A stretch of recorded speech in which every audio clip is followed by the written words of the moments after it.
Ileana Ros-Lehtinen of Florida. Thank you so much, Mr. Chairman. Mr. Secretary, welcome. It's great to see you in this position. I wanted to commend you and the administration for calling this week's election in Venezuela what it was, a sham and illegitimate. The administration has stood strong in support of the Venezuelan people, using new executive orders and targeting the Maduro regime with sanctions. Thank you for that. I also want to thank you for the actions the administration has taken against the Ortega regime. The situation in Nicaragua is quickly deteriorating. It's alarming. Over 75 killed and hundreds more injured or detained in just these past weeks.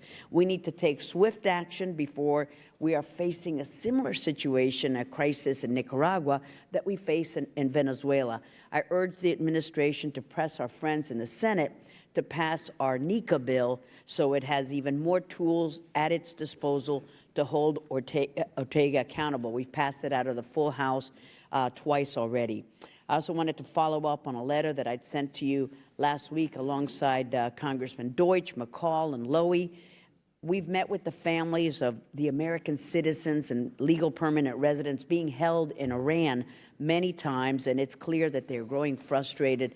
They see Americans being freed from North Korea, and they are so happy for them and their families, but it only reminds them that there hasn't been any continuity or leadership within the administration to resolve their cases.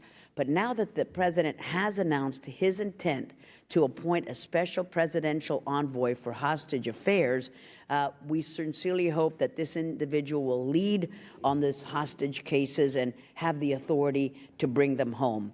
I ask for a written response on this following question, Mr. Secretary. Does the administration support the Reciprocal Access to Tibet Act, H.R. 1872? It's a common-sense bill that would help stop China's destabilizing behavior in Tibet by revoking the visa of any Chinese official found to be responsible for restricting the access of U.S. citizens to Tibet. And then the one question that I have for you to answer, I wanted to follow up on something that I had asked Ambassador Satterfield last month. He said he would get me a written response, but I don't have it yet. What is the justification for allowing the PLO office to remain open, given the lapse in waiver authority with no new waiver having been issued? And it's particularly timely, Mr. Secretary, given that the Palestinians submitted a referral on Israel to the ICC this week, which would trigger several provisions of U.S. law. So that's the one question I have, and thank you for the administration moving the embassy to its rightful capital. Congressman Ros-Lehtinen, thank you. With respect to leaving the office open without a waiver, with your permission, I'll get back to you and find out the details. There may be a legal issue that I'm not aware of. With respect more broadly to issues there, continued funding for UNRWA is under review. We're trying to figure out how to make sure we get that right, to continue to make sure that there's security while not rewarding bad behavior. We're deeply aware of the Taylor Force Act and its implications as well, and we're working through that process. I've had one chance to be briefed on the State Department's role there. There will be more. And if I might take just 1 second to address two other points you made. First, with respect to Venezuela, we did this morning receive a formal notification that our charge d'affaires had been PNG'd. We will respond appropriately, certainly reciprocally, but perhaps more than that, perhaps proportionately. We understand that there's a second U.S. officer who will also be a PNG.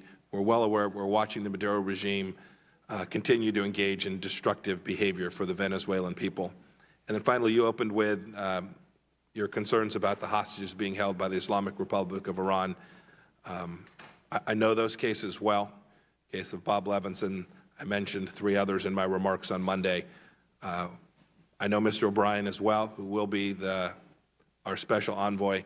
Know that it will be a very important part of what the State Department does to try and get not only those held in Iran, but Americans held throughout the world back home to their families. It was a remarkable thing to be able to bring home 3 from North Korea. There remains a great deal of work to do. It's so wonderful to have you in this post. Thank you.